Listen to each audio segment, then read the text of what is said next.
എന്താടാ തുറച്ചു നോക്കുന്നത്? എന്നോട് കളിക്കാൻ ധൈര്യം വാടാ. വേണ്ടട്ടോ, അയാളിൽ കത്തിയുണ്ട്, കുത്തും. നിന്നോട് തന്നെയാ പറഞ്ഞേ.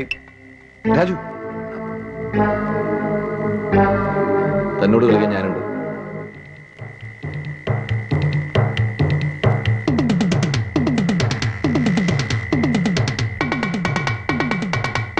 എടോ, തന്നോട് കളിക്കാൻ ഞാനുണ്ടെന്നാ പറഞ്ഞത്. എടാ, ഞങ്ങളോട് രണ്ടാളോട് കളിക്കാൻ ആരുണ്ടാ? അടിച്ചതിന്റെ ഏപ്പിളക്കി കളയും കഴിവേറി. അതെ, അതാണ് പറഞ്ഞേ. ഞങ്ങളോട് രണ്ടാളോട് കളിക്കാൻ ആരുണ്ട് എന്ന്. അയാൾ ഇവിടുത്തെ അനന്തേട്ടനെ കൊല്ലാൻ നടക്കാണ്. ആരിവനാ? ഓണോടോ? അത് തമാശ. മോനേതാ? ഞാൻ ഏതെങ്കിലും ആയിക്കോട്ടെ, മേലാൽ ഈ ഏരിയയിലെങ്ങനെ കണ്ടുപോയാ. ശരി, പോട്ടെ. കൂടുതൽ എന്നെ നാറ്റിക്കരുത്. പിന്നെ